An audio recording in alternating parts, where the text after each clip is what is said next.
Al-Kindi. Abu Yusuf Yakub Al-Kindi adalah seorang filsuf pertama dalam Islam dan salah seorang pembesar filsafat. Dia juga salah seorang ilmuwan besar Muslim dalam bidang kedokteran dan pemilik salah satu pemikiran terbesar yang dikenal sepanjang peradaban manusia. Ketika Al-Kindi merupakan orang Arab asli dan tidak sedikit pun darah asing mengalir di badannya, maka ini jelas meruntuhkan klaim dari penganut fanatisme yang menyatakan terbelakangnya pemikiran Arab dan keunggulan bangsa asing. Nasab dan riwayat hidupnya. Nama lengkap Al-Kindi adalah Abu Yusuf bin Ishaq bin Esyabah bin Imran bin Al-Asyates bin Qais. Nasabnya sampai pada kahtan berdarah Arab asli. Dalam biografinya, Al-Halili mengatakan bahwa dia dilahirkan pada tahun 188 Hijriah, 804 Masehi. Akan tetapi sebagian sumber mengatakan bahwa dia lahir pada tahun 186 Hijriah, 802 Masehi. Ada juga sumber yang mengatakan bahwa dia dilahirkan pada tahun 185 Hijriah, 801 Masehi. Dia dilahirkan di Kufah, dan ayahnya adalah seorang pejabat pemerintahan pada masa Khalifah Harun ar-Rasyid. Menurut pendapat Al-Halili, Al-Kindi wafat pada tahun 260 Hijriah, 874 Masehi. Sedangkan menurut sumber lain, dia wafat pada tahun 260 Hijriah, 874 Masehi. Ada juga yang mengatakan bahwa dia wafat pada tahun 252 Hijriah, 866 Masehi. Nama panggilannya. Dia dipanggil dengan Al-Kindi karena dihubungkan dengan kabilahnya, yaitu kabilah Arab Kindah. Dia dijuluki filsuf Arab karena dialah filsuf Muslim pertama. Barangkali juga karena dialah satu-satunya di antara sekian banyak filsuf Muslim yang tidak diragukan kearabannya. Perlu disebutkan bahwa berbagai literatur barat telah menyelewengkan namanya menjadi Alcendius, sekalipun literatur barat saat ini menulis dengan namanya yang benar, yaitu Al-Kindi. Kehidupan dan pendidikannya. Al-Kindi menghabiskan masa kecilnya di Kufah dalam belayan kasih sayang kedua orang tuanya dan di bawah naungan kekuasaan ayahnya. Ketika Al-Kindi masih anak-anak, ayahnya meninggal dunia. Keadaannya yang yatim tidak mengendorkan semangatnya. Dia tetap terus mempelajari berbagai macam ilmu di Kufah, Basrah dan Baghdad.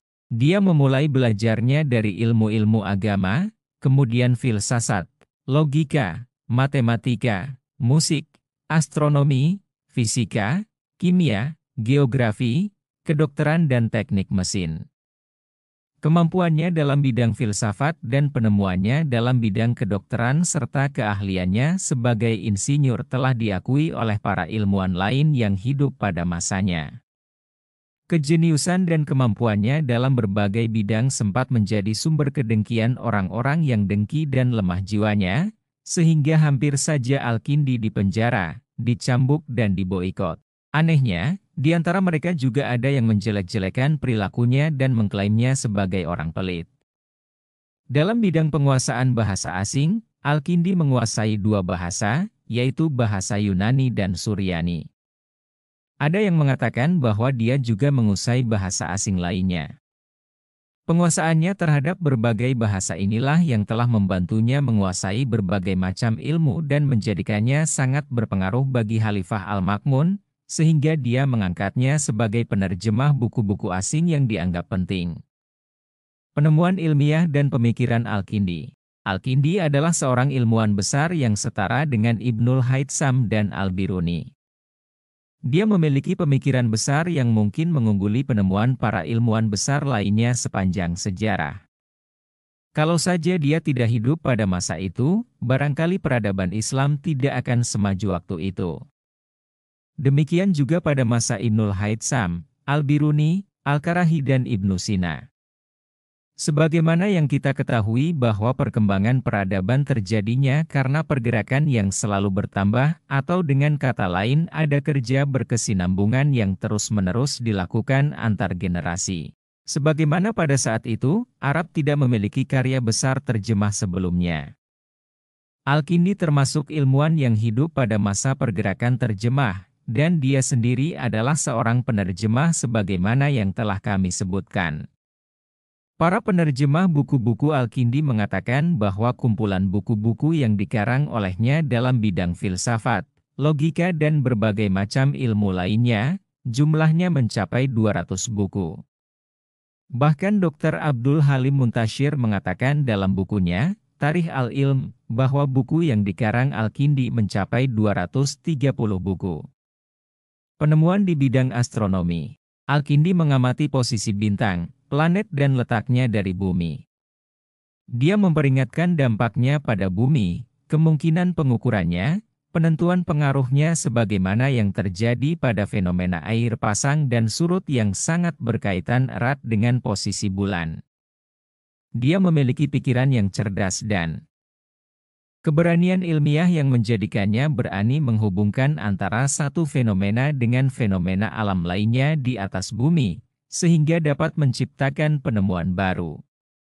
Di antara yang menakjubkan adalah bahwa seorang orientalis berkebangsaan Belanda, De Boer berpendapat setelah melihat tesis Al-Kindi bahwa hipotesanya tentang air pasang dan surut tentu didasarkan pada eksperimen.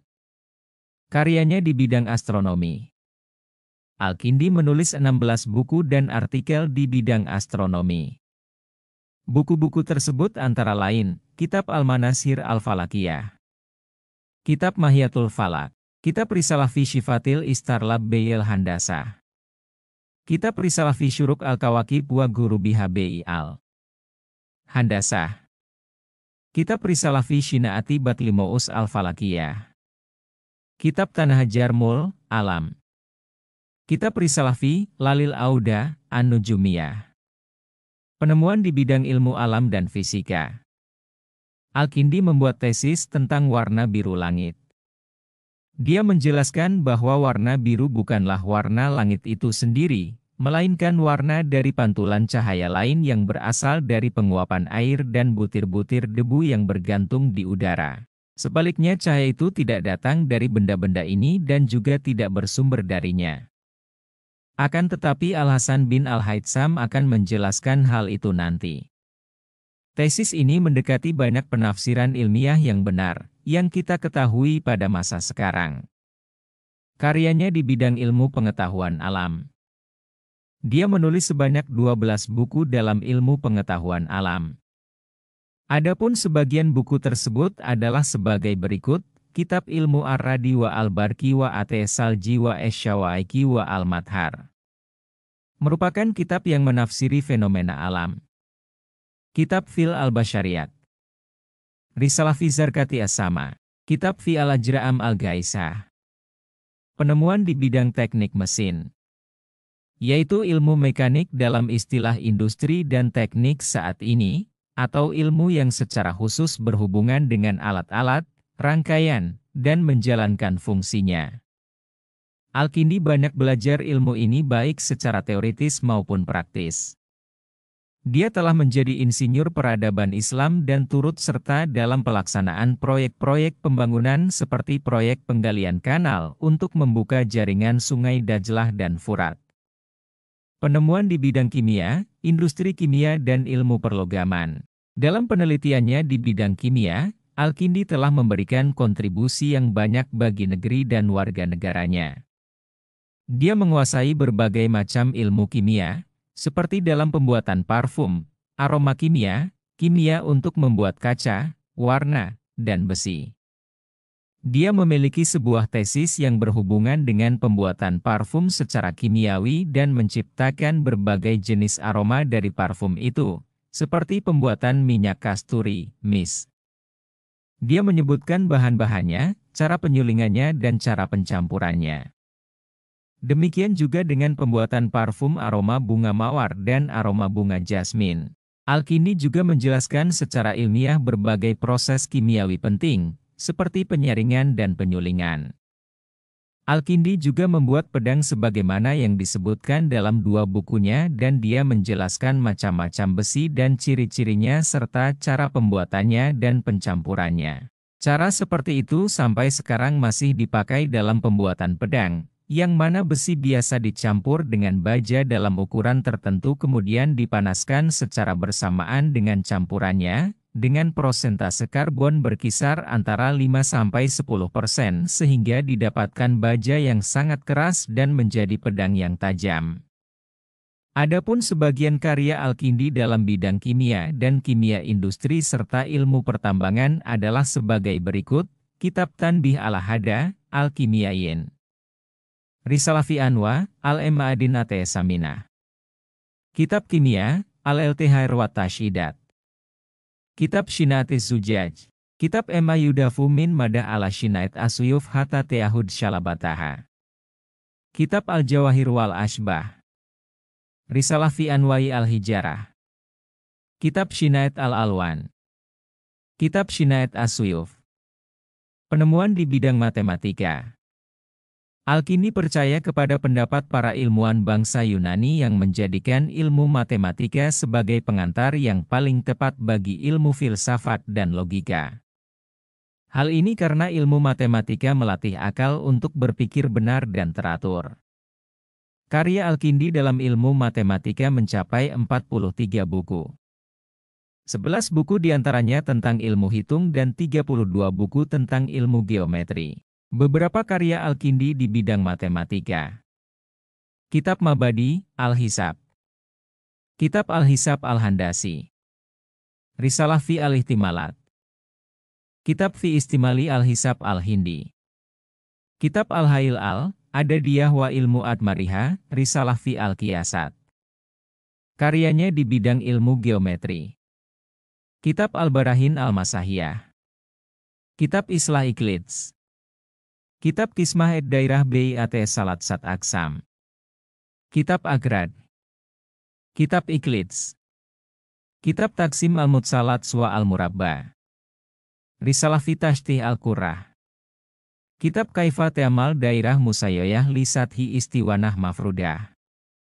Karyanya di bidang musik. Al-Kindi memiliki 7 karya tulis dalam bidang musik yang di dalamnya berisi tentang berbagai jenis alat musik, macam-macam biola, neraca musik, dan hubungan antara musik dengan puisi.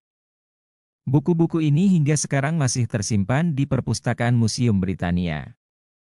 Sebagian peneliti menganggap bahwa bukunya, Risalah Tartib An-Nagham, adalah buku yang ditulis dalam bidang musik tentang tinggi rendahnya melodi biola, jauh berabad-abad sebelum ditemukan oleh bangsa Eropa.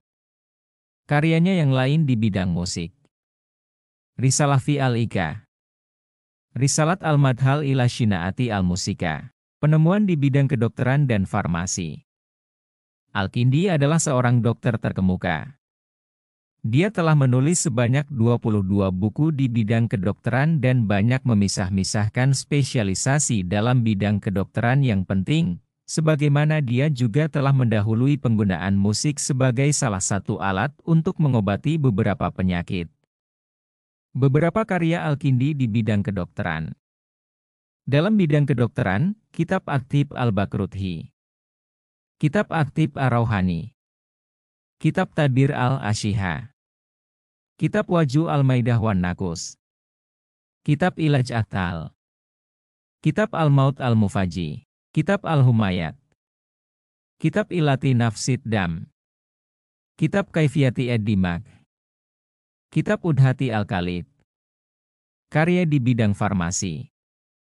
Kitab Al-Akrabadzin. Kitab Al-Abhirah. Kitab Al-Gidza wa Ed-Dawa. Kitab Asfiyat As-Samum. Kitab Kaifiyati Isyal Ed-Dawa.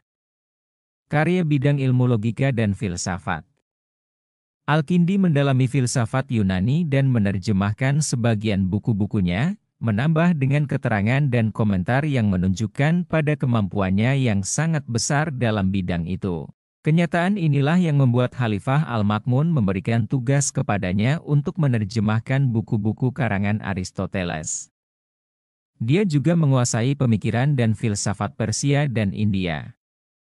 Dia menelusuri metode filsafat dan logika matematika sebagaimana yang dilakukan oleh para filsuf Yunani.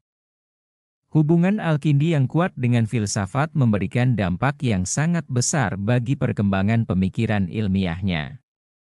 Al-Kindi menolak segala pemikiran yang bertentangan dengan Islam dan berusaha untuk memadukan antara filsafat dan pemikiran Islam.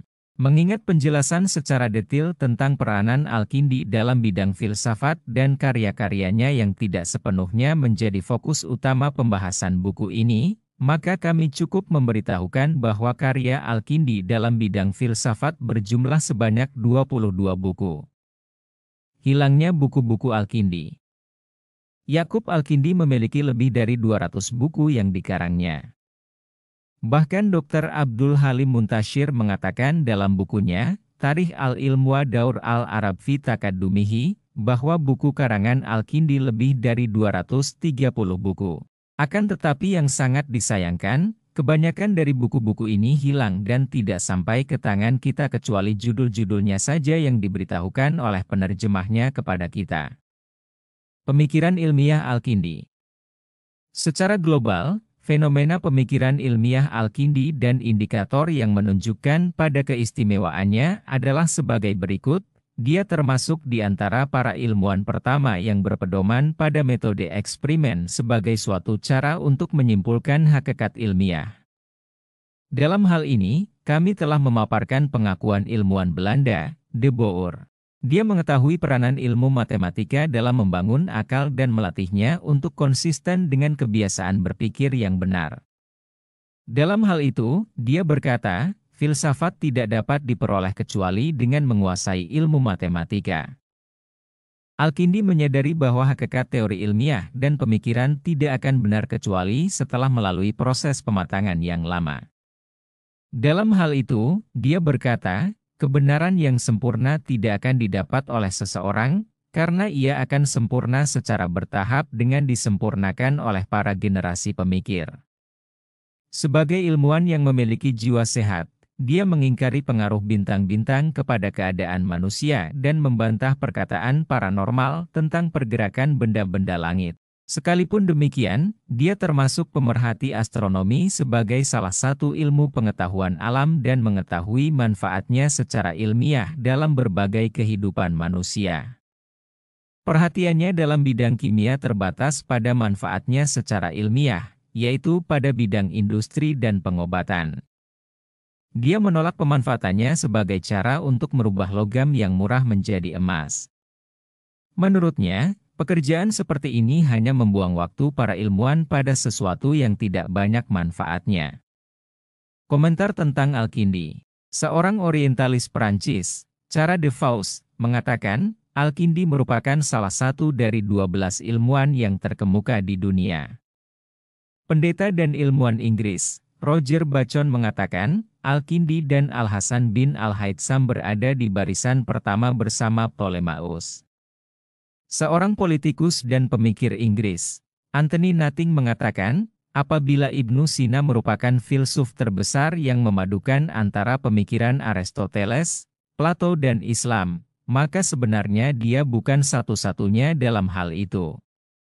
Karena dia telah didahului oleh Yakub bin Ishaq Al-Kindi 1 abad sebelumnya. Dia seperti Ibnu Sina, seorang filsuf, dan dengan penguasaannya terhadap ilmu astronomi, teknik, kimia, kedokteran mata, dan musik, dia mampu mengarang lebih dari 250 buku. Banyak di antara buku-buku tersebut yang telah diterjemahkan ke dalam bahasa Latin. Teorinya dalam bidang teknik yang didasarkan pada rumus-rumus matematika Yunani memiliki pengaruh bagi Roger Bacon, sebagaimana buku-bukunya dalam bidang musik yang terpengaruh dengan musik rakyat Yunani mempelopori sesuatu yang baru dalam bidang musik.